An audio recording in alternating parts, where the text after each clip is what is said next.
Hello बच्चा लोग, इस पड़ाव को आगे बढ़ाते हुए मैं आदित्य आनंद आप सभी बचवा लोग एंड बचवी लोगों को बहुत बहुत धन्यवाद देते हुए और खुश रहते हुए वेलकम करता हूं एक और मस्त वाला सेशन में। न्यूक्लियाई का सिलेबस इस बार खत्म हो गया और मच्छर मेरे सामने घूम रहा था, तो न्यूक्लियाई का सिलेबस इस बार कम हो गया है। रेडियो एक्टिविटी से जो हमेशा एक क्वेश्चन पूछा जाता था उसे अब हटा दिया गया है सिलेबस में, और एनसीईआरटी में भी नहीं है। तो न्यूक्लियाई में बस बचता है दो टॉपिक, लेकिन कुछ थ्योरी है छोटे छोटे छोटे छोटे छोटे छोटे। तो न्यूक्लियाई एक ऐसा चैप्टर है जिसका एनसीईआरटी रीड करना इंपॉर्टेंट हो गया है। तो मैं अभी 2 घंटे से तुम्हारे लिए पूरा एनसीईआरटी का लाइन बाय लाइन पढ़ रहा था, इसीलिए लेक्चर लेट हो गया है और समय हो गया है कितना 2:24 जब मैं ये रिकॉर्डिंग कर रहा हूं। ठीक है, बिल्कुल समय हो गया है रात के 2:24। देख रहे हो ना। लेकिन मैं क्या बताने आया हूं उसको पहले समझो। समय बताने नहीं आया था। तुम लोग सुबह के 5 या 6 बजे ये वीडियो देखोगे, क्योंकि मैं अभी नहीं डालूंगा, तुम लोग परेशान हो जाते हो। रिलैक्स करो, तुम लोग सो, मुझे जगने का काम दो। कल सुबह तुम्हारे लिए इलेक्ट्रोस्टैटिक ऑप्टिक्स और वेव ऑप्टिक्स भी दूंगा, तो मतलब मस्त चल रहा है। इसमें मैंने क्यों समय दिया वो बताता हूं। क्यों एनसीईआरटी के लाइन बाय लाइन को पढ़ा, क्योंकि ये चैप्टर थ्योरेटिकल एस्पेक्ट से इंपॉर्टेंट हो गया है।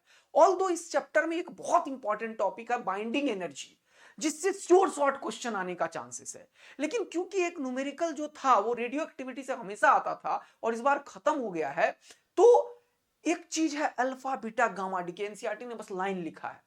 फिर एनसीईआरटी ने फ्यूजन एंड फिशन रिएक्शन जो एनटीए ने सिलेबस भेजा था उसमें लिखा है। जब मैंने फ्यूजन एंड फिशन रिएक्शन का एनालिसिस किया तो मजा आ गया भाई साहब। कम से कम 15 से 20 क्वेश्चन प्रीवियस ईयर में फिशन और फ्यूजन रिएक्शन से आए हुए हैं। इसका मतलब इस बार चांसेस है फ्यूजन एंड फिशन रिएक्शन से क्वेश्चन आ जाए।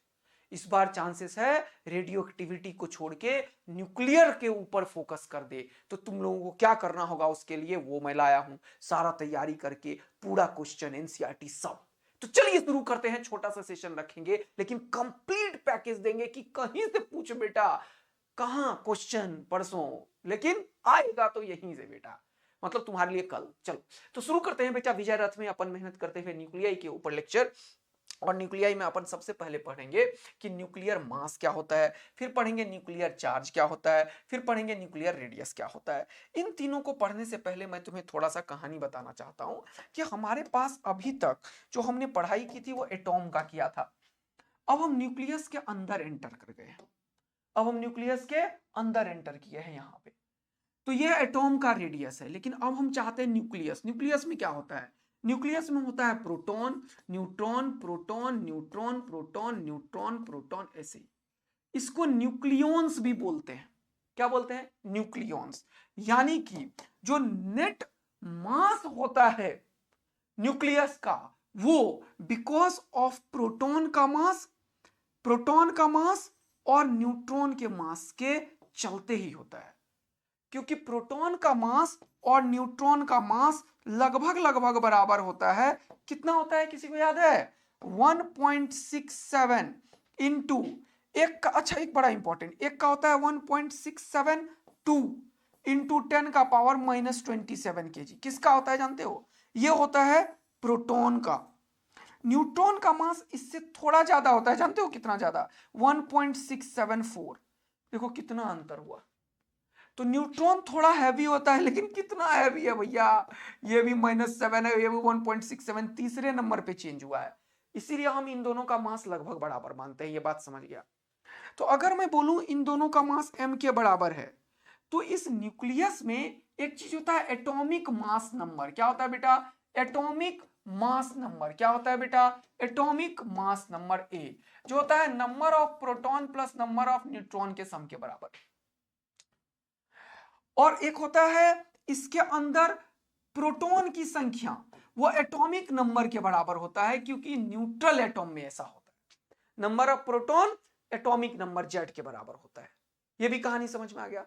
सपोज करो अगर कोई न्यूक्लियस का Z एटॉमिक नंबर है, तो कितने प्रोटॉन और कितने न्यूट्रॉन? तो Z प्रोटॉन हो जाएगा, तो न्यूट्रॉन कितना होगा? न्यूट्रॉन होगा A माइनस Z, क्योंकि P का वैल्यू Z के बराबर होगा। सीखते जा रहे हो चीजों को। अब समझना, अगर मैं बोलूं कि इस न्यूक्लियस का मास है M, तो m में क्या होगा, यह है a एटॉमिक नंबर, और एक नंबर जो है वो क्या है, वो क्या है जल्दी से बताओ, वो m के बराबर है। तो टोटल मास कितना होगा, एक नंबर का मास m है और टोटल नंबर कितना है a, तो a into M is the total mass of the nucleus. बोलो मजा आ गया।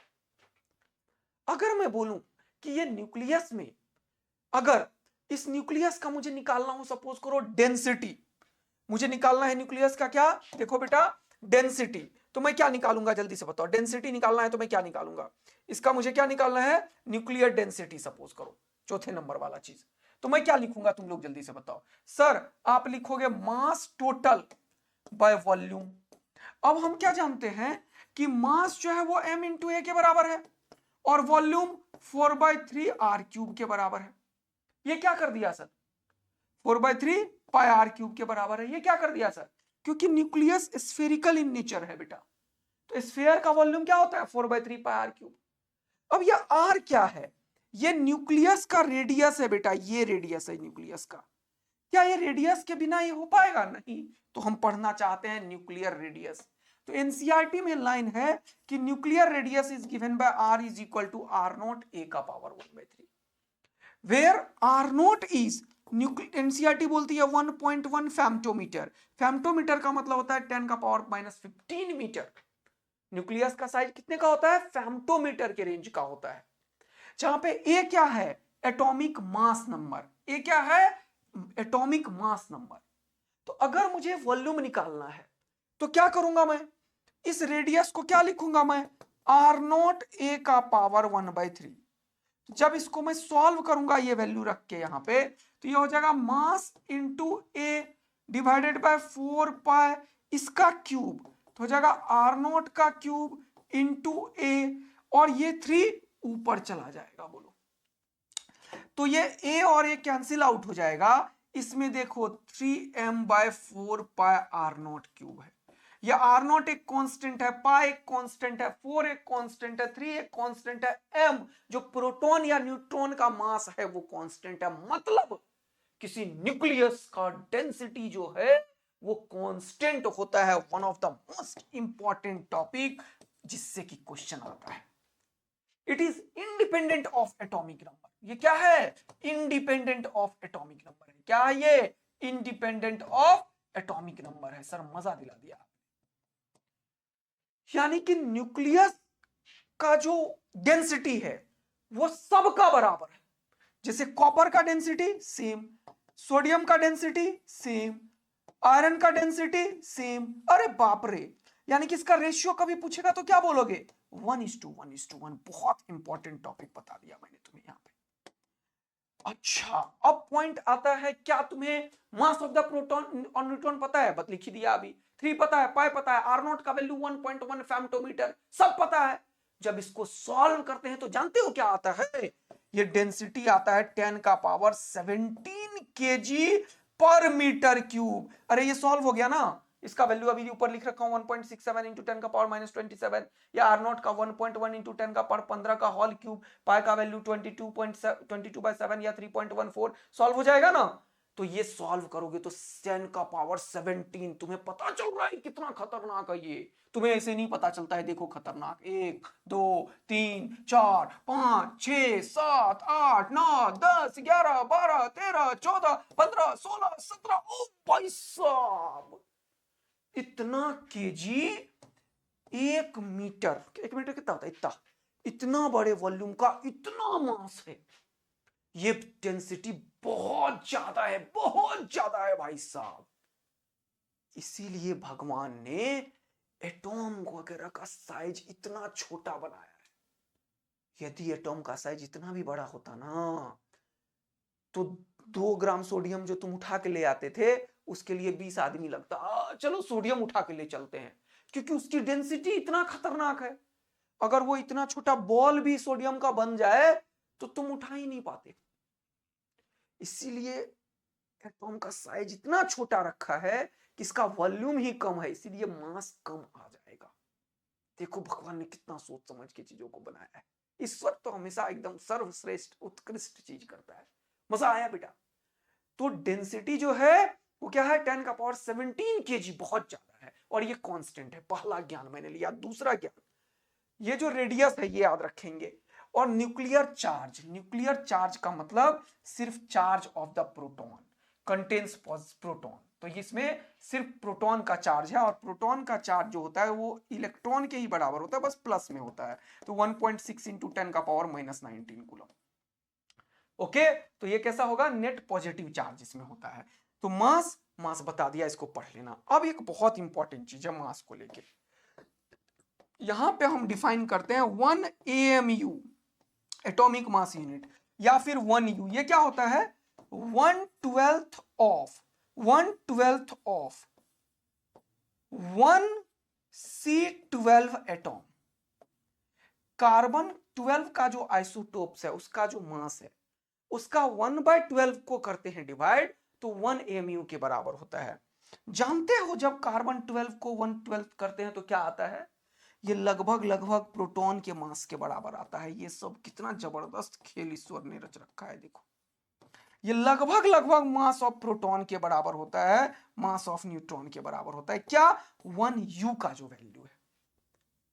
तो 1U जो है वो किसके बराबर है, 1.66 इंटू 10 का पावर -27 kg। अब हम याद करेंगे इन सब चीजों को पढ़ने के बाद, ये सब चीजों को पढ़ने के बाद, कौन सा, आइंस्टीन का mass energy equivalence formula. Mass energy equivalence formula, सब लोग समझ रहे हो ना, एकदम मजेदार। तो आइंस्टीन ने क्या बोला कि मास जो है वो एनर्जी के इक्विवेलेंट है। तो कोई m मास अगर है और वो स्पीड ऑफ लाइट के रेंज में अगर है इसका वेलोसिटी, तो ये जो मास है वो एनर्जी का फॉर्म है। इसका मतलब ये मास इतने एनर्जी के इक्विवेलेंट है। इसका ये मतलब बिल्कुल भी नहीं है कि एक मास को हमने एनर्जी बना दिया है, नहीं नहीं नहीं नहीं। This mass is equivalent to energy, ये इक्विवेलेंट टू एनर्जी, और वो इक्विवेलेंट कितना है, mc²। तो न्यूक्लियस का जो स्ट्रक्चर है, प्रोटॉन, न्यूट्रॉन, इलेक्ट्रॉन, इन सब का, इनका मास बहुत ही कम होता है, ये ध्यान रखेंगे। और इलेक्ट्रॉन का मास का जरूरत वैसे नहीं पड़ता, लेकिन 9.1 इंटू 10 का पावर -31 kg होता है। लेकिन ये मास एनर्जी इक्विवेलेंस का क्या यूज है, हमें न्यूक्लियस का एनर्जी निकालने के बारे में। जैसे सपोज करो कोई एक न्यूक्लियस है, क्या है न्यूक्लियस, प्रोटॉन है, न्यूट्रॉन है, प्रोटॉन है, न्यूट्रॉन है। हम जानना चाहते हैं ये कितना एनर्जी एसोसिएटेड कर रखा है। तो कोई भी जो एटॉम है, कोई न्यूक्लियस है, इसको न्यूक्लियॉन्स भी बोलते हैं, इसका एनर्जी कितना है, तो इसका मास कितना है, m, तो इसके अंदर एनर्जी होगा mc²। कोई दिक्कत नहीं है। अब अगर कोई भी न्यूक्लियस अपना स्ट्रक्चर बना के बैठा हुआ है और चुपचाप बैठा हुआ है, तो इसका प्रोटॉन और न्यूट्रॉन एक जगह है। अब सुनना कितना खतरनाक बात बोलने वाला हूं मैं, अब सुनना कितना खतरनाक बात बोलने वाला हूं मैं। ये एक जगह कैसे होगा सर, ये प्रोटॉन और प्रोटॉन के बीच में तो हाईली इलेक्ट्रोस्टैटिक फोर्स काम कर रहा है। तो इतना तगड़ा इलेक्ट्रोस्टैटिक फोर्स होने के बाद इतने सारे प्रोटॉन एक जगह रहते कैसे हैं, तो एक नया फोर्स यहां पे एक्शन में आता है, और that force is called nuclear force. यानी कि यहां पे एक नया फोर्स है, न्यूक्लियर फोर्स, जो प्रोटॉन को एक छोटे से डिस्टेंस, जो न्यूक्लियस का रेडियस है, वॉल्यूम है, उसमें रहने के चलते वो एक अट्रैक्टिव फोर्स की तरह काम करता है। A new force comes into play. तो प्रोटॉन में एक इलेक्ट्रोस्टैटिक फोर्स तो है ही, लेकिन इसके बावजूद भी एक नया फोर्स जन्म लेता है, और वो फोर्स है कौन सा, ये कौन सा फोर्स है, जल्दी से बताओ, ये न्यूक्लियर फोर्स है। लेकिन एक बहुत इंपॉर्टेंट बात, न्यूक्लियर फोर्स एक सेंट्रल फोर्स नहीं है कि मैं सीधा सीधा लाइन दिखा दूं ऐसे और ऐसे, ये इधर भी लग सकता है, ये इधर भी लग सकता है, ये इधर भी लग सकता है, ये इधर भी लग सकता है, ये इधर भी लग सकता है। आई डोंट नो कहां पे लगने वाला है, लेकिन ये कंफर्म है कि सीधा नहीं लगने वाला है, because nuclear force is not central force. लेकिन ये जो न्यूक्लियर फोर्स है प्रोटॉन के बीच में, और ये जो न्यूक्लियर फोर्स है प्रोटॉन के बीच में, ये बहुत ज्यादा अट्रैक्टिव इन नेचर होता है। यानी कि nuclear force independent of charge होता है, nuclear force independent of charge होता है बेटवा। अच्छा, तो nuclear force independent of charge होता है, इसका मतलब इस न्यूट्रॉन और प्रोटॉन में भी लगेगा क्या? हाँ। और न्यूट्रॉन और न्यूट्रॉन में भी लगेगा क्या? हाँ। तो न्यूक्लियर फोर्स इधर भी लग सकता है, न्यूक्लियर फोर्स इधर भी लग सकता है, और लगता है न्यूट्रॉन प्रोटॉन में, न्यूट्रॉन प्रोटॉन में। अट्रैक्शन वाला ही हमेशा होता है, और ये फोर्स सिर्फ न्यूक्लियस में लगता है, न्यूक्लियस के बाहर इसका कोई रेजिस्टेंस नहीं है। ये फोर्स स्पिन डिपेंडेंट होता है, वो जो तुम स्पिन क्वांटम नंबर पढ़ते हो उसी की बात कर रहा हूं मैं। तो अगर मैं बोलूं कि यह है प्रोटॉन प्रोटॉन, यह है न्यूट्रॉन न्यूट्रॉन, यह है न्यूट्रॉन प्रोटॉन, किसका फोर्स सबसे ज्यादा है? तो इन दोनों में तो न्यूक्लियर फोर्स ही एक्ट कर रहा है, वो अट्रैक्टिव ही है, तो ये दोनों बराबर है। यानी कि फोर्स जो होगा, ध्यान से देखो, फोर्स जो होगा प्रोटॉन न्यूट्रॉन में और फोर्स जो होगा न्यूट्रॉन न्यूट्रॉन में, ये कौन सा फोर्स? न्यूक्लियर फोर्स, ये दोनों बराबर होता है। लेकिन यहां पे एक इलेक्ट्रोस्टैटिक रिपल्सन भी है, तो एक अट्रैक्शन वाला होगा, और रिपल्सन के चलते इसके अंदर का जो नेट फोर्स है, net force, I am talking about net force, वो कम हो जाता है।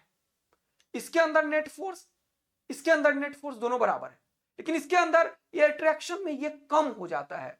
तो ये क्या होगा? ये बड़ा होगा force between proton and proton का नेट फोर्स से, क्योंकि इसमें से ये घट जाएगा कुछ ना कुछ। सीखते जा रहे हो। अब तुम्हें मैंने अभी तक क्या पढ़ा दिया है कि डेंसिटी कांस्टेंट होता है, उसका रेंज 10 का पावर 17 होता है, और क्या पढ़ा दिया? रेडियस r0 a का पावर 1/3 होता है। फिर पढ़ा दिया न्यूक्लियस के अंदर एक एक्स्ट्रा फोर्स आता है न्यूक्लियर अट्रैक्शन के चलते, न्यूक्लियर अट्रैक्शन के चलते। और वो फोर्स क्या होता है, जल्दी बताओ? वो फोर्स स्पिन डिपेंडेंट होता है, न्यूक्लियस के अंदर ही लगता है, फेम्टोमीटर के रेंज में ही, उससे बाहर इसका एग्जिस्टेंस नहीं होता। अब कहानी जम के आया समझ में। ये मच्छर बड़ा परेशान कर रहा है मेरे को, समझ आ रहा है बेटा? अब इसके ऊपर क्वेश्चन करेंगे, फिर ये वाली चीज को, मास एनर्जी इक्विवेलेंस को यूज करेंगे। पहला क्वेश्चन करो जल्दी से, फटाफट। पहला क्वेश्चन देखो, बोल रहा है radius of aluminium 1227 is taken to be RAL। तो RAL का वैल्यू कितना होगा? R0 A कितना है इसका? एटॉमिक मास नंबर है 27, तो R0 A का पावर 1/3। 27 को क्या लिख सकते हो तुम? R0 3 का पावर 3 इंटू 1/3, ये 3 खत्म। तो यहां से पता चला कि R0 का वैल्यू कितना होगा? RAL/3 रख लो।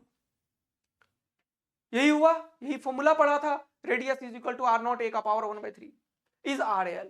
बोल रहा है then the radius of tellurium 53 125, इस बार एटॉमिक नंबर कितना है? 125।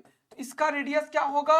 R0 125 का पावर 1/3, तो यह हो जाएगा R0 5 का पावर क्यूब इंटू 1/3, तो यह हो जाएगा 5R0, यानी कि रेडियस का वैल्यू क्या हो गया? 5R0। 5 का 5 लिखा, R0 का वैल्यू कितना है? RAL/3। तो ये चीज नीट में इतनी बार पूछा है कि क्या बताऊं। तो ये हो जाएगा 5/3 RAL। किसका वैल्यू हो गया? Radius of TE। तो रेडियस ऑफ TE पूछा था तुमसे, जिसका वैल्यू है 5/3 RAL। समझ अगर आ रहा है तो जरूर बताना एकदम। और थोड़ा सा भी तुम्हें स्पीड अगर लग रहा है तो स्पीड नहीं है, एनर्जी है यहाँ पे। समझ आया कि नहीं आया? 3 बजे रात को एनर्जी नहीं दिखाऊंगा तो पढ़ा ही नहीं पाऊंगा। वैसे भी सारा दिन जगा हुआ हूं, कल भी 3-4 दिन से सोया ही नहीं हूं। तो बच्चों यहाँ पे, और कल तो भाई धमाका होने वाला है, 40 मार्क्स की तैयारी कराएंगे।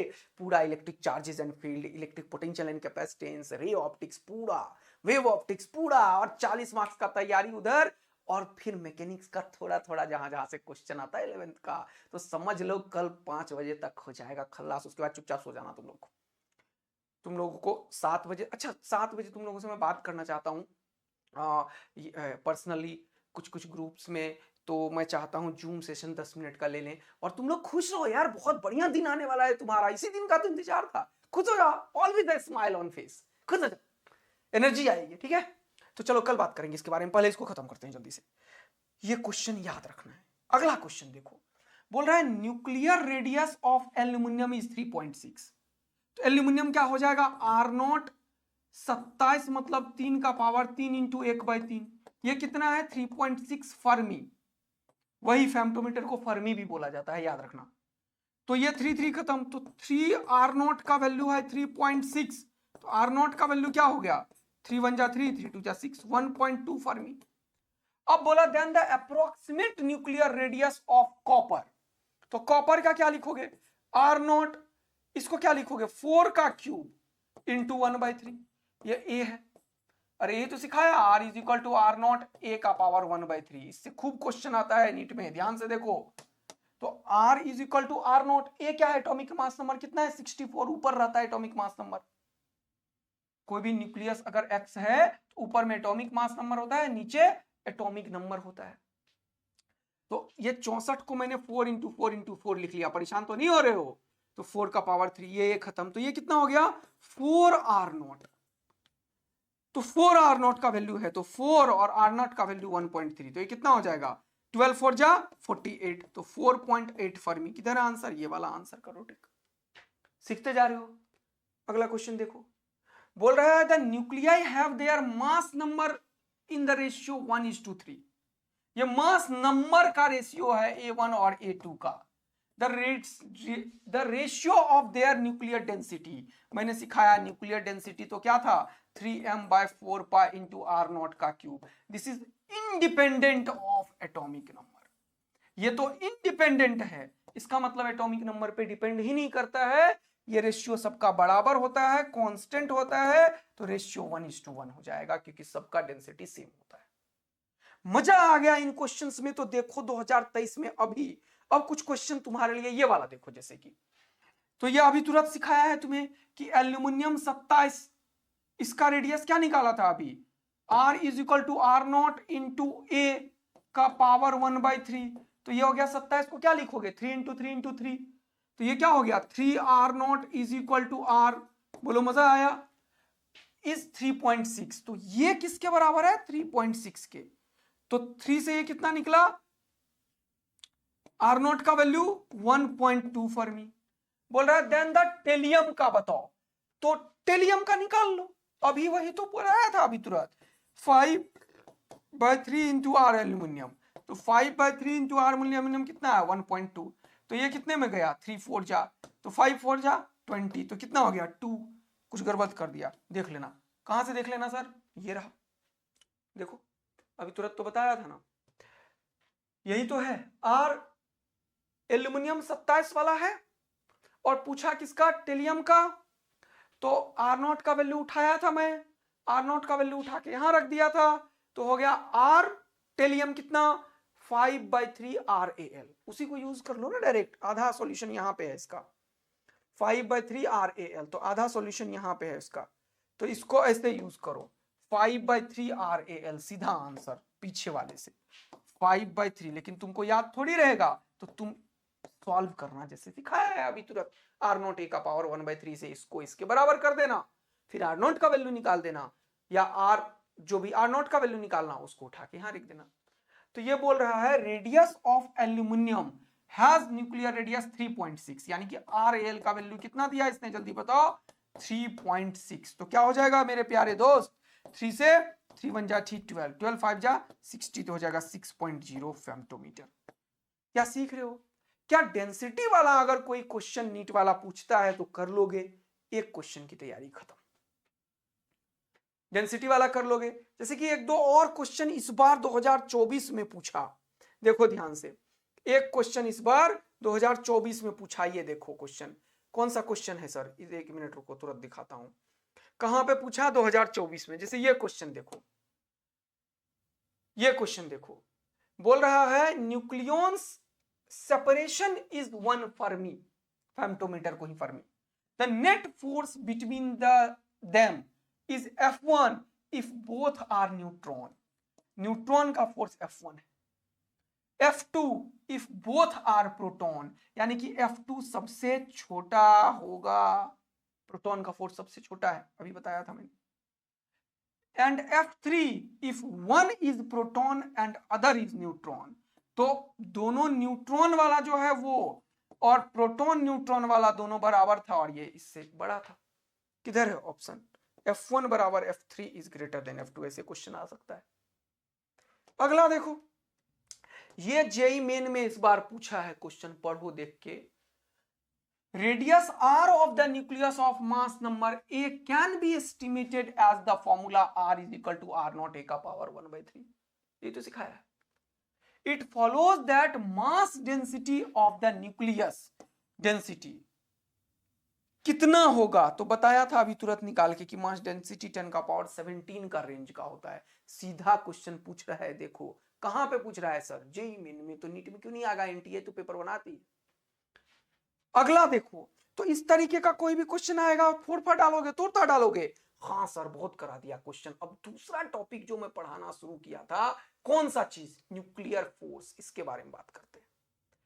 तो न्यूक्लियर फोर्स के बारे में मैंने पूरा ज्ञान तुम्हें दे दिया है, इसको रीड करना तुम्हारा कर्तव्य है, इसको रीड कर लेना तुम्हारा कर्तव्य है। एनसीईआरटी रीड कर लेना, इसको मत करना, एनसीईआरटी में छोटा सा है, उन्हीं से आएगा। लेकिन जो जो बोल रहा हूं वही लिखा हुआ है, सुनो क्या क्या। एक तो वो न्यूक्लियर फोर्स जो होता है स्पिन डिपेंडेंट होता है। न्यूक्लियर फोर्स जो होता है वो सिर्फ न्यूक्लियस के अंदर रहता है। ये एक स्ट्रॉन्ग इंटरेक्शन अट्रैक्टिव फोर्स होता है। ये इंडिपेंडेंट ऑफ चार्ज होता है और ये प्रोटॉन प्रोटॉन में जितना इंटरेक्शन होता है उतना ही प्रोटॉन न्यूट्रॉन में होता है, उतना ही न्यूट्रॉन न्यूट्रॉन में होता है। सिर्फ प्रोटॉन प्रोटॉन में रिपल्सन ऑफ इलेक्ट्रोस्टैटिक्स के चलते नेट फोर्स थोड़ा कम हो जाता है, लेकिन न्यूक्लियर फोर्स सब में बराबर होता है। और वो सेंट्रल फोर्स नहीं है कि सीधा लाइन ज्वाइनिंग बना दोगे, वो कहीं भी लग सकता है। This is not a central force. तो वही सब इंग्लिश लिखा हुआ है। अभी मैं कुछ और पढ़ाने आया हूं। यहां पे एक ग्राफ भी है एनसीईआरटी में, एक ग्राफ भी है एनसीईआरटी में जो न्यूक्लियर एनर्जी वर्सेस आर का ग्राफ है। वो ग्राफ कुछ इस तरीके का है, देखो ध्यान से। ये वाला पॉइंट को आर नॉट का नाम दिया गया है। अब देखो ध्यान से, ये एनर्जी वर्सेस आर का ग्राफ है न्यूक्लियस का। अब तुम्हें एक 11th क्लास का एक फॉर्मूला है, F is equal to minus of du by D R. ये du बाई डी आर अभी पढ़ाया था कहां पे, काइनेमेटिक्स में, कि ये होता है स्लोप। क्या होता है, slope of u versus R graph. बोलो हाँ है ना। तो इधर अगर तुम स्लोप देखोगे तो ये स्लोप कैसा है बताओ, पॉजिटिव या निगेटिव? ऐसा है सोया हुआ, 90 से बड़ा है एंगल, ऐसा है सोया हुआ, 90 से बड़ा है एंगल। तो जब भी ऐसा ऐसा ऐसा ऐसा ऐसा, तो क्या होता है, निगेटिव स्लोप है। ये क्या है, निगेटिव स्लोप है। तो ये du बाई डी आर अपने आप में निगेटिव है, तो ये मिलके कितना हो गया, positive du by D are हो गया। अच्छा भाई साहब, जब फोर्स इस तरीके से पॉजिटिव अपने आप को बताता है तो एक रिपल्सिव फोर्स होता है। यानी कि 0 से ये आर नोट के रेंज तक फोर्स जो है वो रिपल्सिव इन नेचर होता है। जब आर नोट के इधर जाएगा तो स्लोप कैसा है देखो, पॉजिटिव। स्लोप कैसा है देखो, पॉजिटिव। यानी कि du by D are positive है और F निगेटिव का मतलब है वो अट्रैक्टिव फोर्स है। तो इस रीजन की तरफ जो है वो कैसा है, रिपल्सिव फोर्स है, और इधर अट्रैक्टिव फोर्स है। ये एनसीईआरटी में थ्योरेटिकल एस्पेक्ट्स पे इस पे कोई क्वेश्चन पूछ सकता है। बात मैं छेड़ा था किसका, मास एनर्जी इक्विवेलेंस फॉर्मूला का, कि कोई भी मास जो है अगर वो वेलोसिटी स्पीड ऑफ लाइट के रेंज में है तो इसके इक्विवेलेंट एक एनर्जी है जो mc² के बराबर है। अब सुनना, अब मजा दूंगा मैं तुम्हें जबरदस्त। अब तीसरे तरीके का टॉपिक का स्टार्ट कर रहा हूं, सुनना ध्यान से।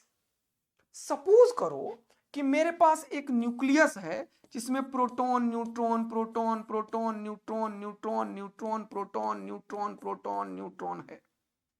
तो ये बंधा हुआ है न्यूक्लियस में।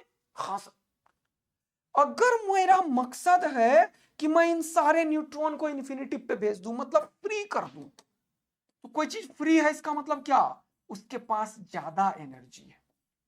अगर ये फ्री है तो इसका मतलब इसके पास ज्यादा एनर्जी है, तभी तो फ्री घूम रहा है, अदरवाइज घर में बैठा रहता। तो जो चीज एक जगह बाउंडेड है वो लेस एनर्जी में है। तो ये ऐसा रूप कब धारण करेगा, जब इसको हम प्रोवाइड करेंगे एक बाइंडिंग एनर्जी। तो जब इस न्यूक्लियस को एक बाइंडिंग एनर्जी प्रोवाइड किया, अटैक करवाया, तो ये न्यूट्रॉन अलग हो गया और ये प्रोटॉन अलग हो गया। यानी कि अब तुम्हें मजा आया कि इसका और इसका देखो ध्यान से, इसका मास नंबर m है, हाँ सर, इसका कितना है, नंबर ऑफ प्रोटॉन z है, और ये number of neutron a minus Z के बराबर है, और एक का न्यूट्रॉन का मास है मास ऑफ न्यूट्रॉन, इसका मास कितना है, मास ऑफ प्रोटॉन। अब यहां पे यदि मैं एनर्जी इक्वेशन लगाऊं तो लेफ्ट साइड का एनर्जी और राइट साइड का एनर्जी बराबर होगा यहां पे, क्योंकि एनर्जी इस दुनिया में कंजर्व होता है। तो मैं एनर्जी इक्वेशन लगा रहा हूं, तो मैंने आइंस्टाइन को याद किया। आइंस्टाइन इसके पास कितना एनर्जी है, बोला mc²। ये क्या है, ये अपने आप में एनर्जी है, बाइंडिंग एनर्जी। इसके पास कितना है, a minus Z into M N into c², plus इसके पास कितना एनर्जी है, Z M P into c²। फिर मैंने आइंस्टाइन से पूछा तो बाइंडिंग एनर्जी कितना हुआ आइंस्टाइन, उसने बोला इसका सम करके इसको घटा दो। तो मुझे मजा आया, मैंने तालियां बजाई, तालियां तालियां तालियां भाई साहब। तो बाइंडिंग एनर्जी निकल के आ रहा है क्या, ये पहले लिख लो, Z into mass of proton into c² mine plus A minus Z into mass of neutron into c² minus M into c²। ये c² को हम यहां पे लिख दिए। ध्यान देने वाली बात है कि ये जो चीज है इसे दुनिया बोलती है डेल्टा एम, मास डिफेक्ट, बहुत इंपॉर्टेंट वर्ड।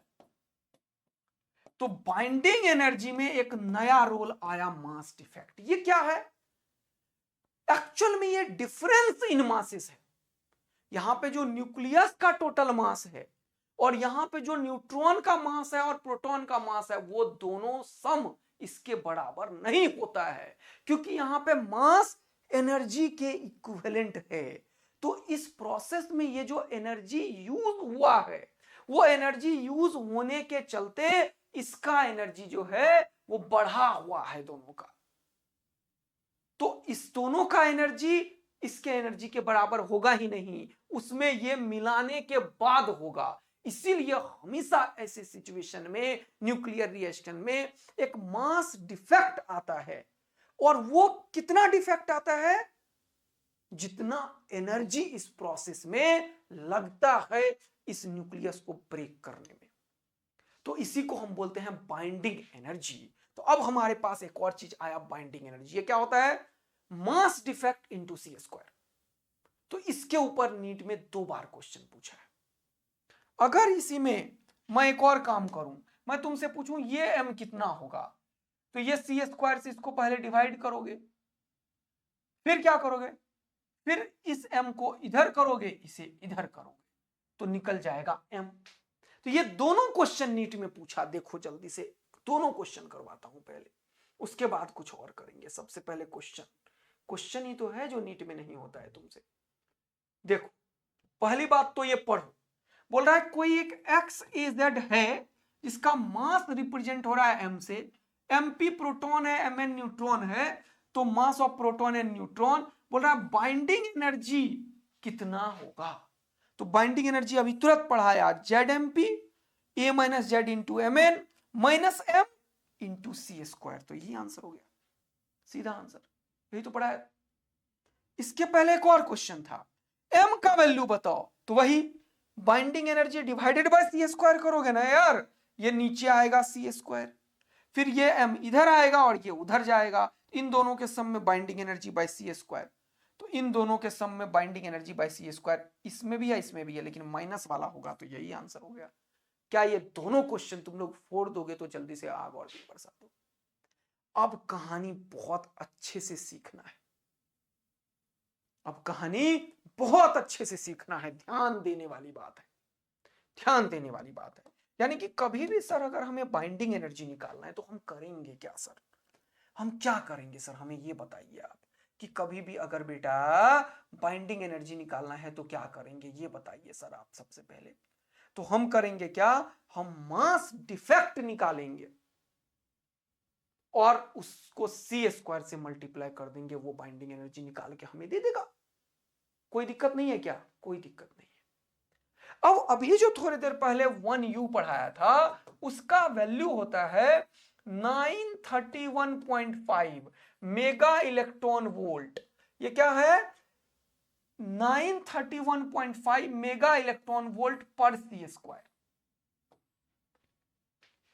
ये यूनिट पढ़ाया था ना एएमयू, वो किसके बराबर है, 931.5 मेगा इलेक्ट्रॉन वोल्ट पर सी स्क्वायर के। ये डेटा याद रखिए, क्योंकि इस चैप्टर में हर एक चीज यू और एएमयू में है, यू और एएमयू में है। तो यू का वैल्यू 931.5 मेगा इलेक्ट्रॉन वोल्ट। तो तुम जो डेंसिटी वाला क्वेश्चन है वो कर लोगे, बाइंडिंग एनर्जी वाला क्वेश्चन ये सस्ता वाला तो कर लोगे, लेकिन थोड़ा ही घुमाएगा तो तुम 4 चक्कर नाचोगे, वो नहीं कर पाओगे तुम। तो ये कराना पड़ेगा मुझे, देखो कैसे क्वेश्चन सॉल्व करते हैं, नहीं तो समझ ही नहीं पाओगे तुम बाइंडिंग एनर्जी वाले क्वेश्चन को। ठीक है सर, समझ रहे हैं आपका बोलने का तरीका। जैसे ये देखो, पहला क्वेश्चन है कि एनर्जी इक्विवेलेंट, ये 2020 में पूछा था नीट में question, energy equivalent of 0.5 gram substance. तो 0.5 ग्राम को पहले केजी में कन्वर्ट करो, क्योंकि मैंने बोला कि एनर्जी इक्विवेलेंट मास का mc स्क्वायर के बराबर होता है। तो ये हो गया m, c कितना है, c कितना है 3 इंटू 10 का पावर 8 का होल स्क्वायर। बस इसको सॉल्व कर लो, जो आया एनर्जी वो जूल में होगा। तो ये हो गया 3 3 जा 9, सॉल्व करता हूं मैं, 0.5 इंटू 10 का पावर -3 इंटू 9 इंटू 10 का पावर, ये मल्टीप्लाई हो जाता है 16। तो 16 में से 3 गया तो कितना बचा, 3 गया तो 13 बचा, और 9 5 जा 45, तो ये 4.5 हुआ। 4.5 इंटू 10 का पावर 13 जूल कहां पे है, यहां पे है। तो ये आंसर हो गया 0.5 ग्राम जो है वो कितने इक्विवेलेंट एनर्जी के बराबर है। तो हम फॉर्मूला लगाएंगे mc स्क्वायर। एनसीईआरटी में 4 न्यूमेरिकल सॉल्व किया गया है, तुम सॉल्व कर लेना आज। एनसीईआरटी को एक बार देख लेना, 2 क्वेश्चन इससे आ सकता है न्यूक्लियस इस बार। तो डेंसिटी पढ़ा दिया तुम्हें, मास एनर्जी इक्विवेलेंस फॉर्मूला पढ़ा दिया, लेकिन एक और क्वेश्चन को समझने की कोशिश करते हैं यहां पे, एक और क्वेश्चन को समझने की कोशिश करते हैं यहां पे। बड़ा ही बेहतरीन सा क्वेश्चन पूछा था, कौन पूछा था सर, एनसीईआरटी ने। अच्छा देखो ध्यान से, ये क्वेश्चन को पढ़ते हैं, इस क्वेश्चन को पढ़ते हैं। बोल रहा है the masses of neutron and proton are 1.0087 and 1.0073। बोल रहा है if the neutron and proton combine, neutron and proton combine to form a helium nucleus He24। He कितना 24। तो बोल रहा है एक न्यूट्रॉन है इसके पास और एक प्रोटॉन है, और ये दोनों कंबाइन किया, क्या बना दिया, helium nucleus, alpha particle of mass. इसका जो मास है वो कितना है 4.0015 AMU। तो तुम सुनो अब ध्यान पूर्वक भैया, सुनो अब ध्यान पूर्वक भैया। तो बोल रहा है the binding energy of the helium nucleus will be. अब सुनो ध्यान से मेरा बात, ये दोनों मिलके ये बनाया है, यानी कि इसके बनने के बाद कुछ एनर्जी रिलीज्ड हुआ होगा। अब इस इक्वेशन में न्यूट्रॉन कितना है 1, और यहां पे न्यूट्रॉन कितना है 2।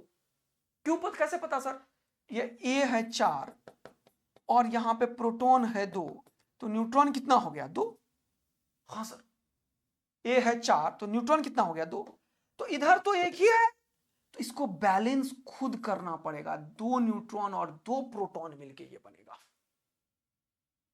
तो इसके पास कितना एनर्जी है वो निकालो। तो ये जो रिएक्टेंट है इसके पास एनर्जी कितना है, E। तो 2 इंटू न्यूट्रॉन का जो मास है इंटू C², तो 2 into mass of neutron into C² plus 2 into mass of proton into C²। तो 2 कॉमन ले लो और मास ऑफ न्यूट्रॉन और मास ऑफ प्रोटॉन ये रहा, ये और ये दोनों को लिख लो, 1.0087 प्लस 1.0073। आसान है, ध्यान दो, बस कुछ नहीं कर रहा हूं, बस ऐड कर रहा हूं mc² में, कहां कुछ कर रहा हूं। और न्यूक्लियर रिएक्शन बैलेंस होना चाहिए, तो ये 2। अब C² को कॉमन ले लिया, लेकिन याद करो ये AMU में है, इसके बगल में 1U भी बचा हुआ है, ये नंबर नहीं है, 1U है।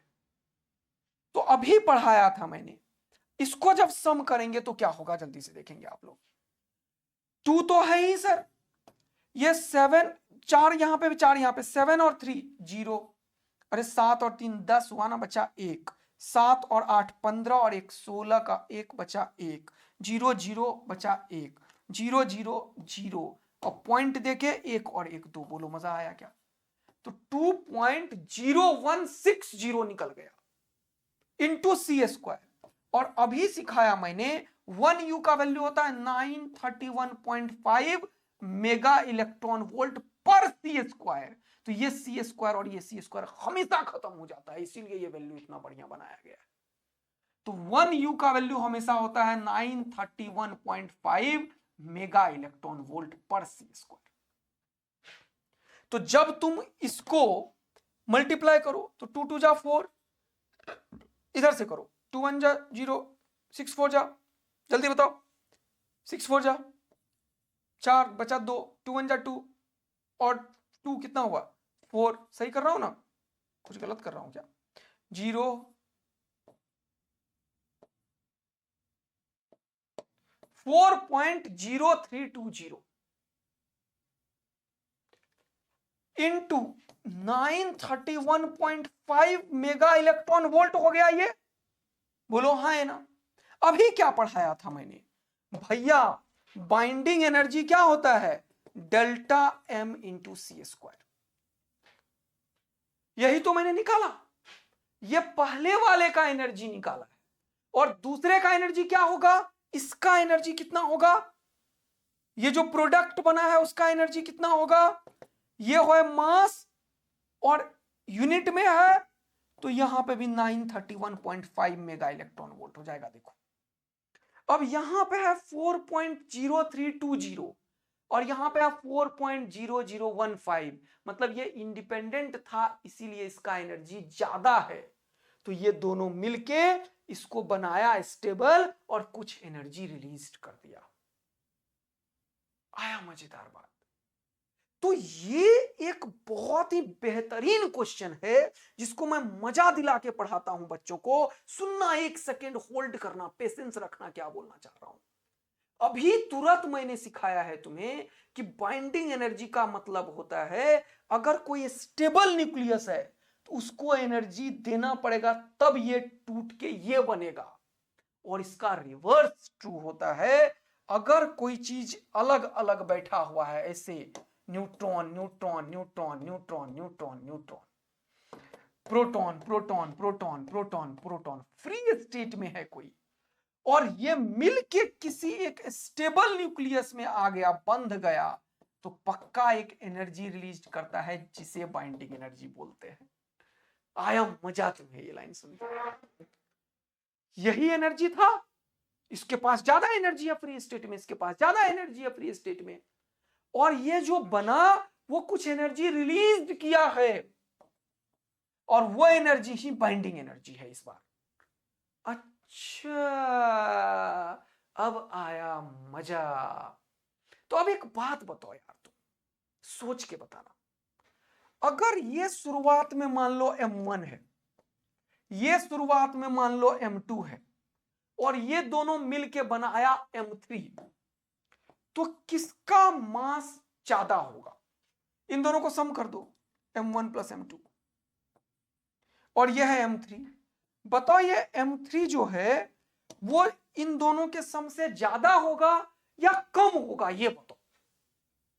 ज्यादा होगा या कम होगा या बराबर होगा? सर बराबर अगर होता तो मास डिफेक्ट तो आता ही नहीं। अब क्योंकि ये मास एनर्जी के इक्विवेलेंट है, ये मास भी एनर्जी के इक्विवेलेंट है, और यहां पे ऑलरेडी एक एनर्जी बैठा हुआ है, तो ये मास पक्का इन दोनों के मास से कम होगा, ताकि ये कम एनर्जी और ये एनर्जी मिलके इन दोनों के एनर्जी के बराबर हो जाए। अब ये लाइन को ना 5 बार सुनो तुम लोग। क्या बोला, दोबारा सुनो। ये तो फ्री स्टेट में है, इसके पास ज्यादा एनर्जी है। ये फ्री स्टेट में है, इसके पास ज्यादा एनर्जी है। ये दोनों एनर्जी मिलके एक स्टेबल न्यूक्लियस बना दिया। तो ये क्या किया, एनर्जी रिलीज किया। तो कितना एनर्जी रिलीज किया, क्वेश्चन ये पूछ रहा है तुमसे। तो उसी को हमने बोला बाइंडिंग एनर्जी रिलीज किया इसने।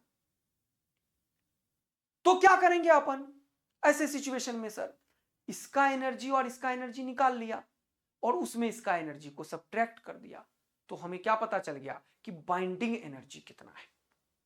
क्या मजा आ रहा है तुम लोगों को? क्या सीख पा रहे हो?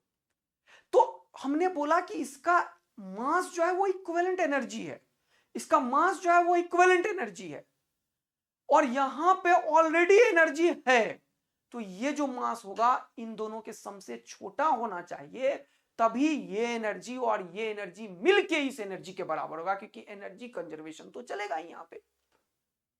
तो ये m3 जो है वो हमेशा छोटा होगा, छोटा होगा m1 प्लस m2 के सम के। क्या ये लाइन समझ आया तुम्हें? तो कमेंट करके मुझे जरूर बताना कि ये कहानी एनर्जी से है सर, क्योंकि मास अब मास नहीं है, एनर्जी के फॉर्म में। तो इसके पास ज्यादा एनर्जी है, इसके पास ज्यादा एनर्जी है, ये दोनों मिल गया, तो यहां पे एनर्जी ऑलरेडी बैठा हुआ है, तो इसका एनर्जी प्लस ये एनर्जी मिलके इसके एनर्जी के बराबर होता। तो ये एनर्जी एक्स्ट्रा बचा हुआ है, इसका मतलब इसका एनर्जी इसके बराबर हो नहीं सकता, ज्यादा तो हो नहीं सकता, तो कम होगा, ताकि ये कम और ये मिलके इसके बराबर हो जाए। तो हमेशा याद रखना, जब भी कभी इस तरीके से दो अनस्टेबल न्यूक्लियस कंबाइन करके एक स्टेबल न्यूक्लियस का फॉर्मेशन करता है, वैसे सिचुएशन में एक जो प्रोडक्ट का मास होता है वो हमेशा कम होता है इन दोनों के सम के मास से। तगड़ा मजा आ रहा है तुम लोगों को? वही चीज यहां हो रहा है, देखो वही चीज यहां हुआ। इसमें अब रिएक्शंस बड़ा अच्छा समझ आएगा तुम लोगों को। वही चीज यहां पे हुआ, कहां जो क्वेश्चन जो करवा रहा था। ध्यान देना, बड़ा इंपॉर्टेंट होता है न्यूक्लियस चैप्टर, कि इसका इंडिविजुअल एनर्जी जब निकाल रहे हैं हम, तो इसमें ज्यादा एनर्जी है, इसीलिए ये मास का एनर्जी प्लस कुछ एनर्जी है, और यही एनर्जी बाइंडिंग एनर्जी है, तो इसमें से इसको घटा दो। तो जब 4.0320 में से 4.0015 घटाओगे तो कुछ मिलेगा, और उसको 931.5 से मल्टीप्लाई कर दो, तो जो मिलेगा वही बाइंडिंग एनर्जी है। मुझे नहीं पता कौन सा ऑप्शन आएगा, एक बार देख लेना। क्या ये लाइन सीखा तुमने? ये क्वेश्चन आ सकता है, बता रहा हूं, बहुत पूछा है नीट में। तो इसको एक दो बार देख लेना, बस, कुछ भी जान नहीं होता इसमें। तो एक क्वेश्चन बाइंडिंग एनर्जी से, एक क्वेश्चन न्यूक्लियस के रेडियस वाले के रेशियो से, एक क्वेश्चन थ्योरी वाला न्यूक्लियर फोर्स से, एक क्वेश्चन एक ग्राफ है एनसीईआरटी में। कौन सा? बाइंडिंग एनर्जी पर न्यूक्लियन का ग्राफ है एनसीईआरटी में लिखा हुआ। कौन सा ग्राफ है? बाइंडिंग एनर्जी पर न्यूक्लियन का ग्राफ है। ये क्या बताता है? बाइंडिंग एनर्जी पर न्यूक्लियन ये बताता है स्टेबिलिटी को। किसे बताता है ये? स्टेबिलिटी को। जिसका बाइंडिंग एनर्जी पर न्यूक्लियन मतलब एटॉमिक नंबर ये ज्यादा होता है, वो उतना ही स्टेबल होता है। तो बाइंडिंग एनर्जी पर न्यूक्लियन का ग्राफ जो है वो एनसीईआरटी में कुछ इस तरीके का है, देख लो। एनसीईआरटी का ग्राफ बना रहा हूं मैं, कुछ इस तरीके का ग्राफ है। बाइंडिंग एनर्जी पर न्यूक्लियंस का ग्राफ कुछ इस तरीके से। एनसीईआरटी का एक लाइन है, वो बोलता है सबसे ज्यादा binding energy per nucleon iron का होता है 8.7 मेगा इलेक्ट्रॉन वोल्ट के बराबर। और एनसीईआरटी एक और लाइन बोलती है कि 30 से लेके 30 कहां पे होगा, यहां पे देखो ध्यान से, 30 से लेके 170 तक लगभग एनर्जी का रीजन जो है वो कांस्टेंट है। एनसीईआरटी ये बोलती है कि इस बीच में एनर्जी लगभग एक ही लाइन के आसपास है। ये एनसीईआरटी का लाइन है, मेरा लाइन नहीं है। एनसीईआरटी ने क्या बोला यहां पे मैं लाया हूं इसीलिए।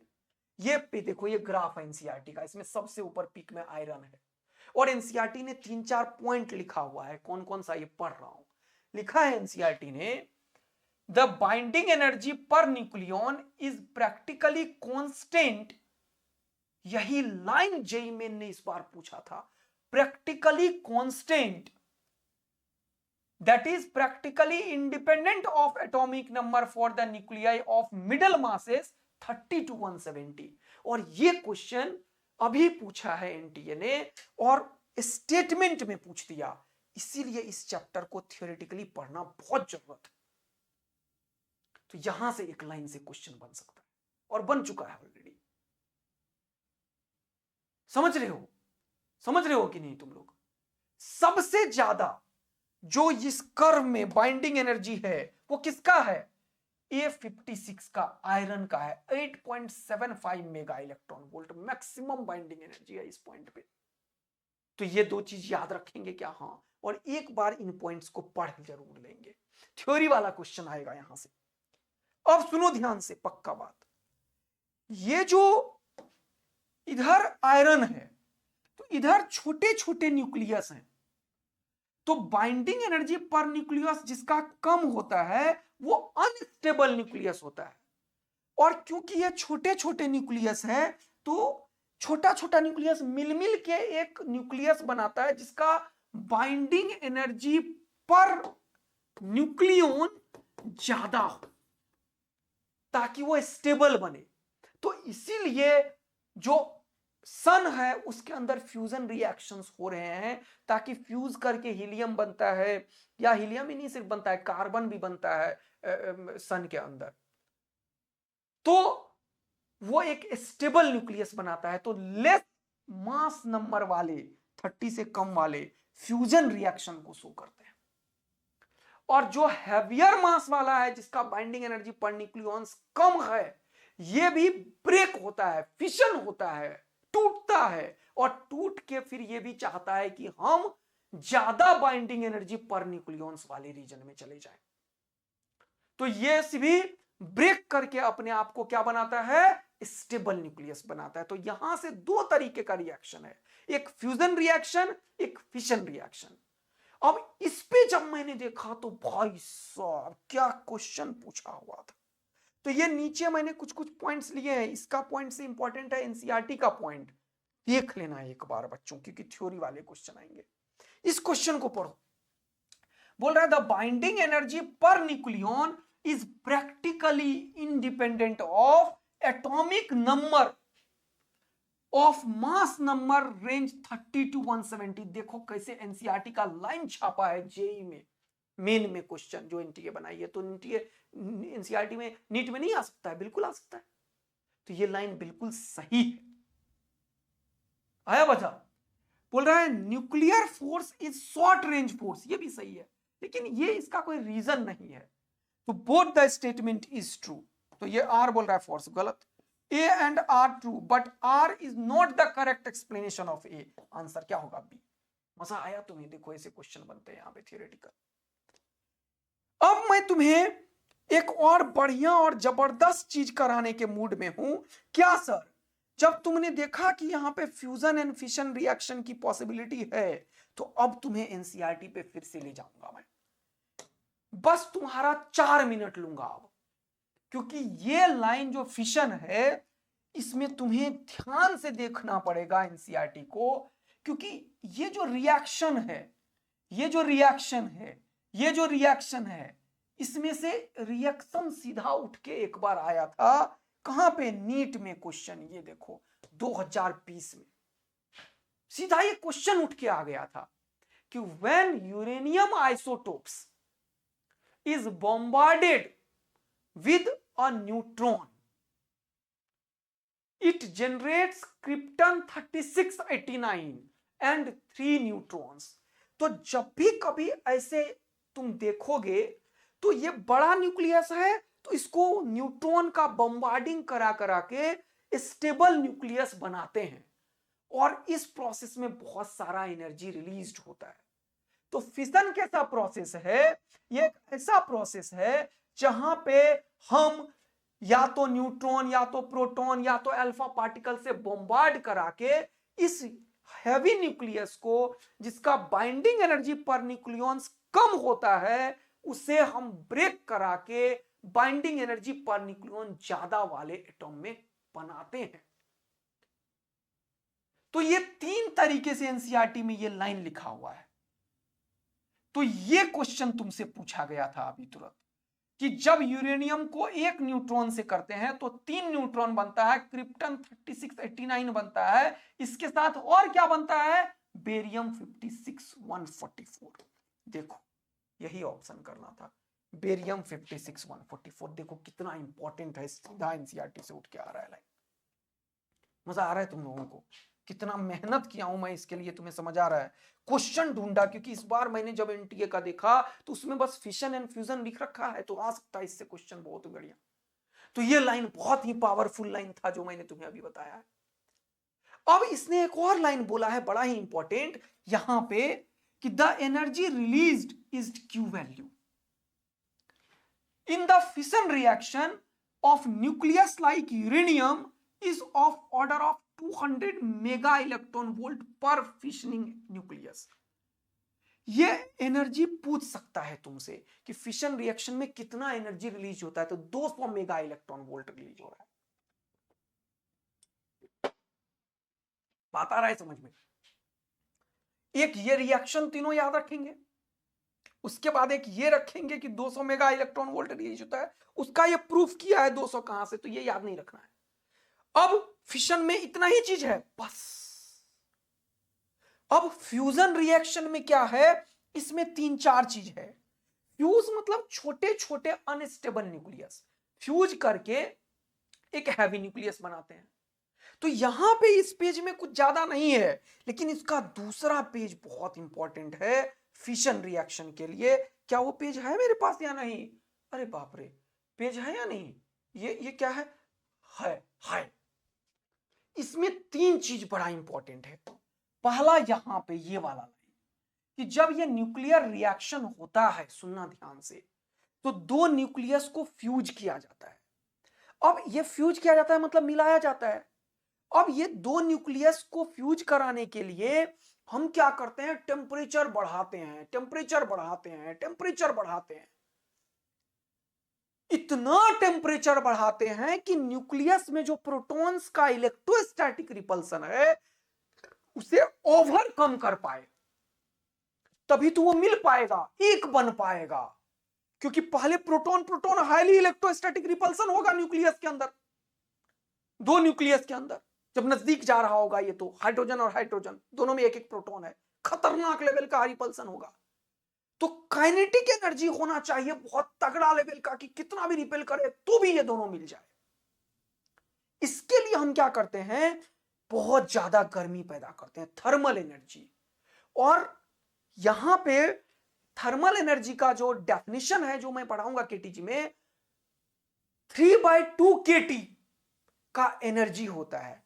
और ये लाइन बोल रहा है एनसीईआरटी का कि 400 किलो इलेक्ट्रॉन वोल्ट की एनर्जी लगभग रिक्वायर्ड होती है कोई भी फिशन रिएक्शन को कराने के लिए।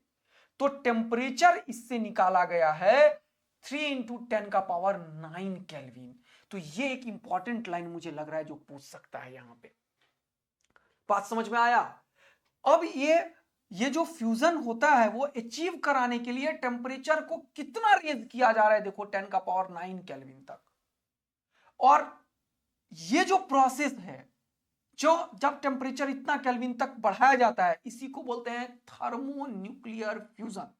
तो पूछ सकता है तुमसे थर्मोन्यूक्लियर फ्यूजन में टेम्परेचर कितना तक बढ़ाया जाता है। कितना एनर्जी रिक्वायर्ड होती है? 400 किलो इलेक्ट्रॉन वोल्ट की एनर्जी रिक्वायर्ड होती है। वैसे इतना डेटा नहीं पूछना चाहिए जहां तक मुझे लगता है, लेकिन एक चीज पूछ सकता है फिर से। कौन सा चीज यहां पे सर? ये जो एक पैराग्राफ है उसमें से एक और बड़ा इंपॉर्टेंट लाइन मुझे मिला था।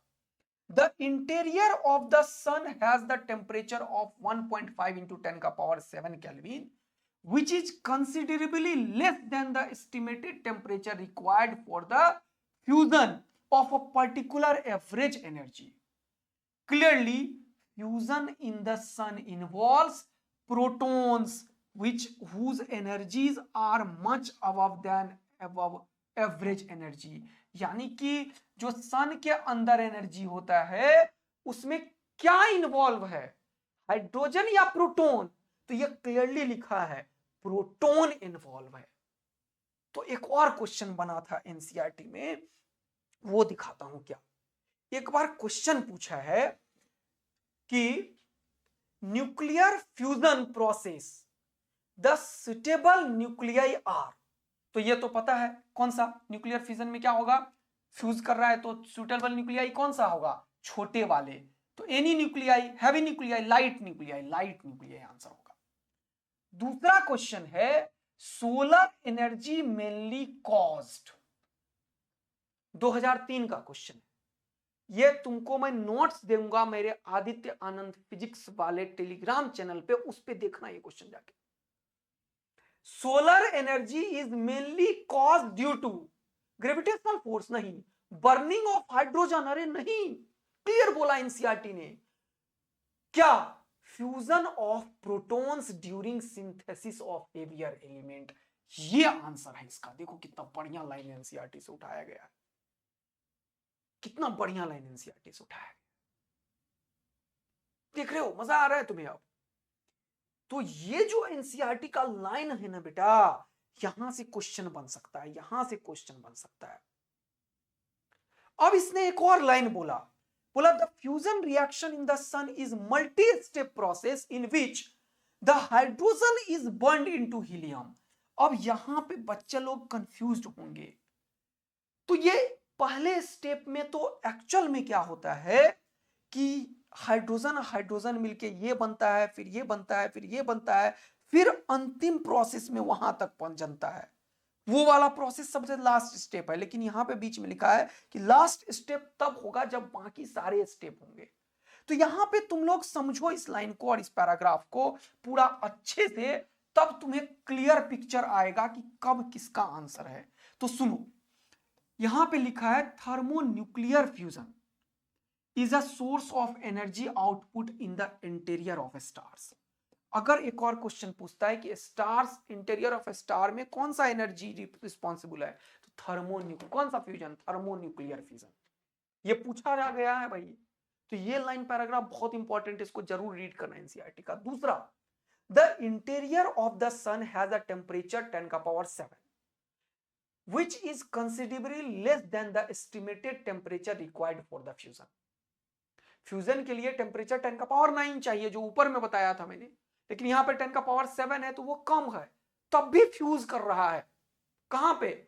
सन के अंदर न्यूक्लियस। तो फिर बोल रहा है, ये क्या बोल रहा है सुनना, which is considerably less than the estimated temperature required for the fusion। Clearly, fusion in the sun involves protons whose energies are much above the average energy। तो यहां से वो क्वेश्चन पूछा। फिर अगला line, the fusion reaction in the sun. अब यहां पे क्या है, फ्यूजन रिएक्शन के लिए 10 का पावर 9 एनर्जी चाहिए, लेकिन टेम्परेचर का सन का जो टेम्परेचर है वो 10 का पावर 7 है, तब भी ये हो जाता है। तो वहां पे प्रोटॉन का इन्वॉल्वमेंट है, इसीलिए हो जाता है।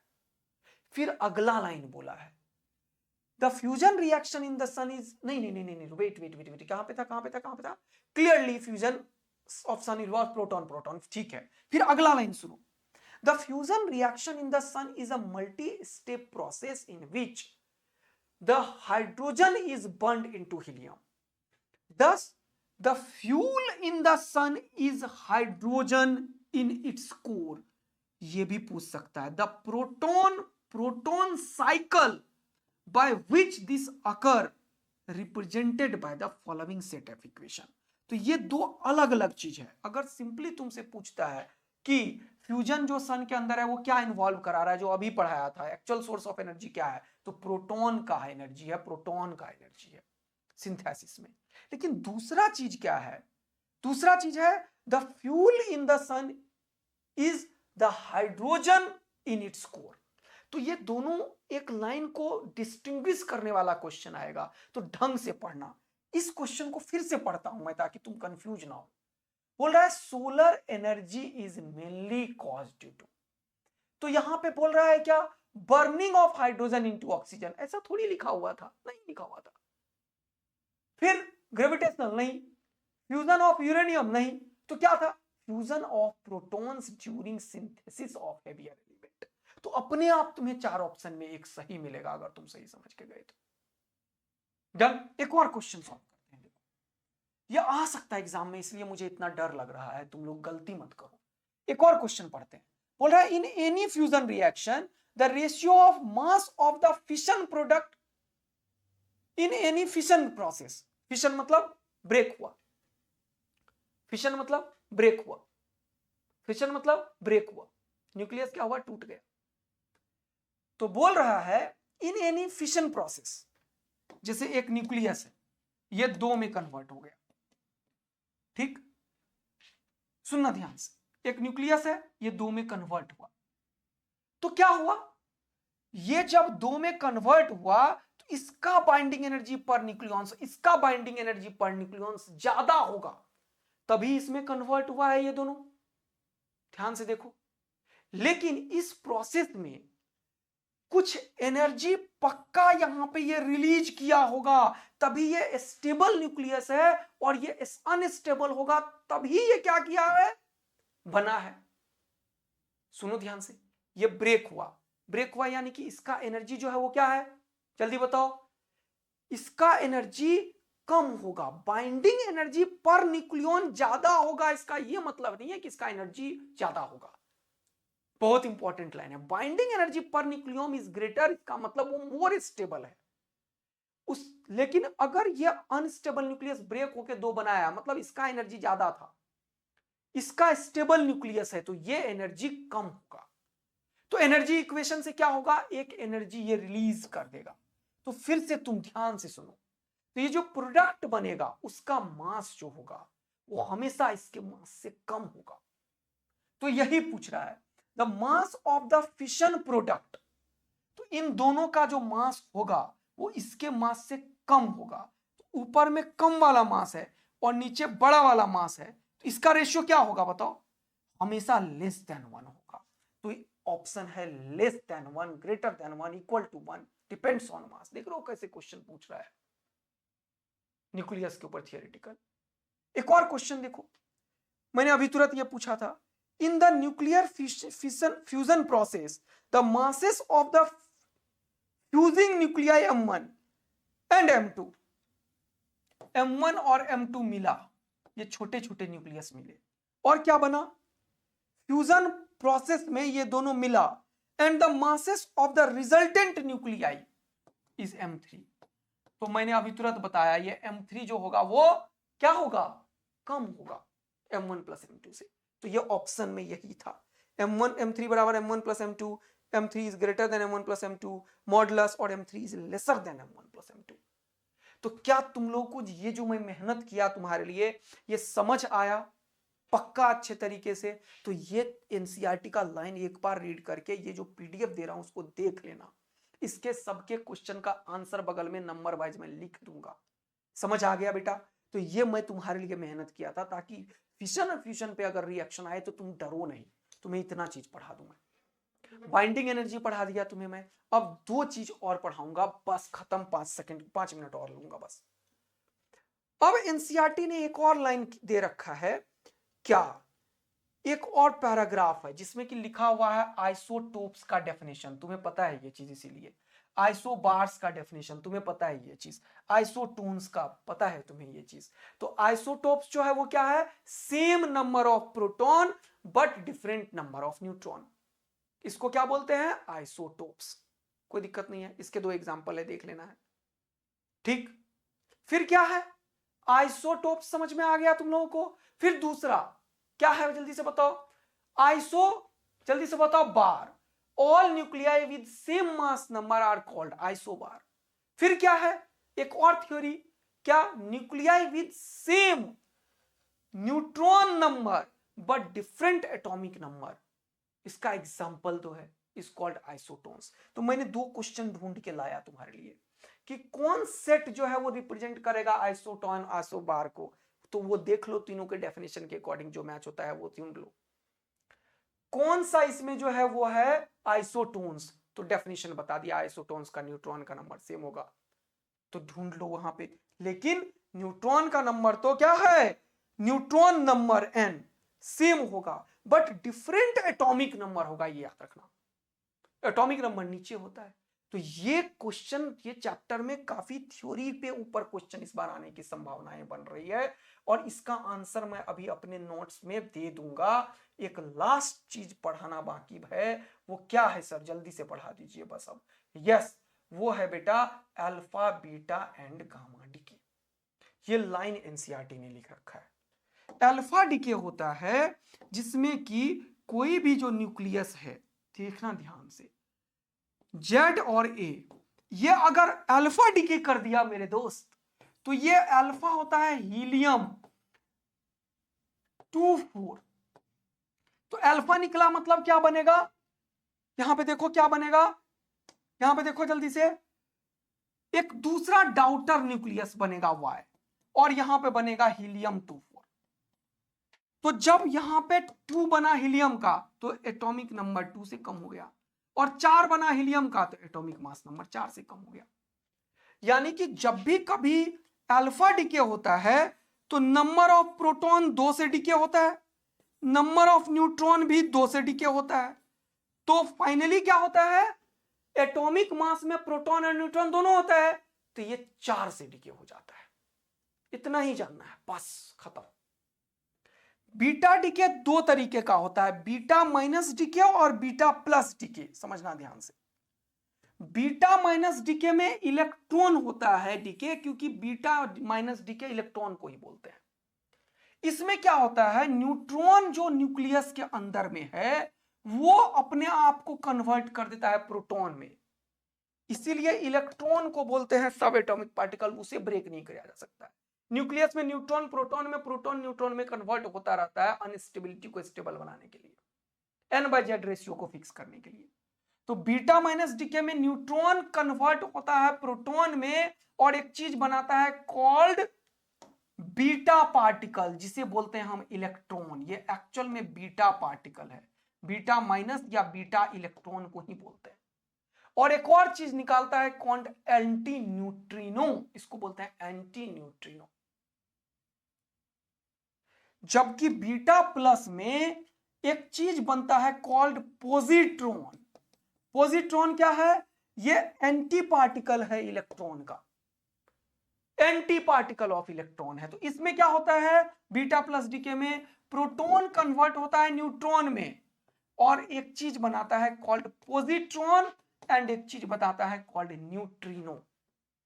इसका कोई मास नहीं होता, ये वेव की तरह होता है, और ये एंटी पार्टिकल है इलेक्ट्रॉन का, ये लाइन लिखा है एनसीईआरटी ने, और न्यूट्रॉन बनता है। तो इसके ऊपर कैसे क्वेश्चन बनेंगे, इससे पहले तुम्हें मैं गामा डीके बता दूं। तो इसका एक रिएक्शन भी लिखो, इसका एक रिएक्शन लिखो। जैसे कि मान लो कोई एक्स है, जेड ए, इसने क्या किया, बीटा माइनस डीके किया, इसका मतलब एक इलेक्ट्रॉन निकाल दिया, बोलो हाँ है ना, -1 चार्ज वाला चीज निकाला है, क्योंकि यही है। तो ये जो जेड होगा, न्यूट्रॉन से प्रोटॉन बना, यानी कि एक प्रोटॉन बन गया, यानी कि जेड एक से बढ़ गया, तो वाई जो बनता है, तो जेड एटॉमिक नंबर बढ़ गया, क्योंकि प्रोटॉन एक बन गया एक्स्ट्रा। लेकिन मास नंबर में प्रोटॉन और न्यूट्रॉन का सम होता है, तो न्यूट्रॉन प्रोटॉन में कन्वर्ट हो, तो प्रोटॉन एक बढ़ा दिया, न्यूट्रॉन एक कम हो गया, तो बैलेंस तो दोनों का बना रहा। तो बीटा माइनस डीके हो या बीटा प्लस डीके हो, या बीटा प्लस डीके हो, इन दोनों में एटॉमिक नंबर में कोई चेंजेस नहीं आता। इस बार प्रोटॉन न्यूट्रॉन बना दिया तो एक प्रोटॉन कम हो जाता है, इसीलिए हम बोलते हैं Z-1। यानी कि अगर मुझे पता चल जाए कि ये बीटा प्लस डीके है तो एक जो तुम्हारा प्रोटॉन होगा वो कम हो जाएगा, तो यहां पे क्या बनाएगा, पॉजिट्रॉन, जिसका चार्ज कितना है +1। इसका कोई चार्ज नहीं होता, ये चार्जलेस है, मासलेस है, सिर्फ एनर्जी है इसमें। देखो एनर्जी बैलेंस है, इक्वेशन देखो, ये और ये खत्म, बचा जेड, तो जेड, ये ए और ये, एनर्जी इक्वेशन हमेशा वैलिड होता है। इस पे क्वेश्चन क्या आ रहा है वो देखो। इससे पहले एक चीज और देखो, गामा डीके में कोई भी डाउटर न्यूक्लियस नया नहीं बनता, बस एक एक्साइटेड स्टेट में न्यूक्लियस बनता है, लेकिन एटॉमिक नंबर चेंज नहीं होता। तो एक्साइटेशन को कम करने के लिए, जैसे अभी पढ़ाया था एटॉम में कि एनर्जी रिलीज करता है, वही एनर्जी यहां पे रिलीज होता है एक्साइटेशन को कम करने के लिए, ग्राउंड स्टेट में आने के लिए। तो गामा एक्चुअल में क्या है, एक वेव है, फोटोन की तरह है ये, तो इसके पास कोई चार्ज नहीं है, मास नहीं है, इसीलिए ये जो गामा है रे, इसको ना इलेक्ट्रिक फील्ड से डेविएशन हो सकता है, ना मैग्नेटिक फील्ड से डेविएशन हो सकता है। तो ये किसी को भी हवा नहीं देता, ये जिधर मन होता है उधर जाता है, ये इलेक्ट्रोमैग्नेटिक रेडिएशन की तरह है। मजेदार समझ आ रहा है तो आग और दिल बरसाना। अब एक प्रॉपर्टीज के ऊपर एक बार क्वेश्चन पूछा है, वो कुछ मैंने लिखा है, लेकिन कौन सा प्रॉपर्टीज के ऊपर क्वेश्चन है नीट में, ये वाला, कि पेनिट्रेशन पावर जो है वो गामा का सबसे ज्यादा होता है, गामा का ज्यादा होता है बीटा से, बीटा का ज्यादा होता है अल्फा से। इसके ऊपर तुरंत से क्वेश्चन पूछा, alpha beta particle and gamma having the same energy, their penetrating power given medium is in increasing order. तो सबसे ज्यादा किसका है, गामा, फिर देखो गामा, फिर बीटा, फिर अल्फा, मुझे नहीं याद था इसीलिए ये लाया, गामा उसके बाद बीटा फिर अल्फा, लेकिन तुम्हारा 4 मार्क्स ये खा जाएगा, तो याद रखना गामा बीटा अल्फा किधर है भैया, नहीं क्या, अच्छा इंक्रीजिंग ऑर्डर, तो सही बात है, तो इन सबसे ज्यादा किसका होगा, गामा का, तो गामा सबसे लास्ट में होना चाहिए, अल्फा का सबसे कम होगा और उसके बाद बीटा का, यही तो है, गामा का सबसे ज्यादा, सबसे कम अल्फा का है। तो इंक्रीजिंग बोला तो क्या लिखोगे, पहले अल्फा फिर बीटा फिर गामा, तो आंसर ये होगा। पेनिट्रेटिंग पावर के ऊपर भी क्वेश्चन आया हुआ था। अब अगला चीज देखो, एक और बहुत ही बड़ा महत्वपूर्ण क्वेश्चन जो नीट में आ सकता है, ये ऑल्दो ये क्वेश्चन मैंने सॉल्व करके दिया हुआ है मॉडर्न फिजिक्स का जो तुम्हारा है वो क्या, वो क्वेश्चन बैंक, लेकिन एक तो करा दूंगा। देखो जेड में से एक प्रोटॉन बढ़ा और ए चेंज नहीं हुआ, ऐसा कब होता है, जब न्यूट्रॉन कन्वर्ट होता है प्रोटॉन में। ये कब होता है, जब न्यूट्रॉन कन्वर्ट होता है प्रोटॉन में, तभी तो एक एटॉमिक नंबर बढ़ जाता है और ए में कोई चेंज नहीं होता। ये कब होता है, बीटा माइनस डीके में। तो पहला डीके हो गया बीटा माइनस डीके, पहला डीके हो गया बीटा माइनस, तो ये दोनों नहीं हुआ, यहां पे पहला डीके बीटा और बीटा है, तो बीटा बोले मतलब बीटा माइनस ही बोले, लेकिन अगर बीटा प्लस है तो उसे बीटा प्लस ही लिखना पड़ेगा, फिर वो बीटा नहीं लिख सकता। फिर इससे क्या बना वो देखो, एटॉमिक नंबर में 4 की कमी हुई है, ऐसा कब होता है, जब अल्फा डीके होता है, और नंबर ऑफ प्रोटॉन में 2 की कमी होती है, तो 2 घटाओगे तो यहां -1 होगा, ये क्या हो गया, अल्फा हो गया, तो बीटा के बाद अल्फा ये है, तो यही आंसर हो जाएगा। वैसे देखो मैंने अभी बताया कि गामा में कोई भी न्यूक्लियस में चेंज नहीं होता है, तो देखो Z-1 Z-1 A-4 A-4, but ये स्टार का मतलब होता है इसका एनर्जी ज्यादा है, तो ये गामा डीके करके स्टेबल न्यूक्लियस में बना होगा, बट वही न्यूक्लियस है, सेम न्यूक्लियस। तो इसके अलावे 2 और क्वेश्चन मेरे पास है, ये वाला और ये वाला, तो ये तुम बताना मुझे, इसका आंसर मैंने वहां पे क्वेश्चन में दे रखा है, जो मॉडर्न फिजिक्स का पूरा क्वेश्चन सेशन मैंने लिया है।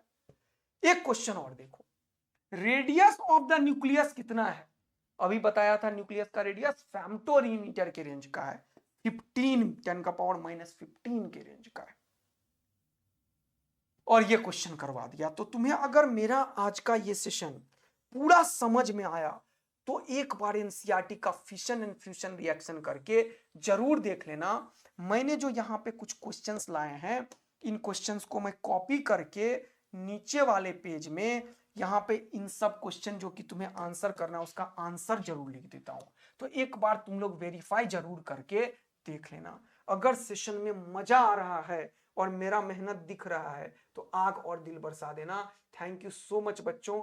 और इस तरीके से एनसीईआरटी का लाइन बाय लाइन तक मैं तुम्हारे लिए लेकर आया इतना मेहनत करके, और ये भी दिखा दिया कि कहां से क्वेश्चन बन रहा है। तो एक बार ये वाला चीज जैसे ही पढ़ो, पेशेंसली पढ़ना, लगेगा 5-10 मिनट, तब सब क्लिक कर जाएगा और क्वेश्चन गलत नहीं करोगे।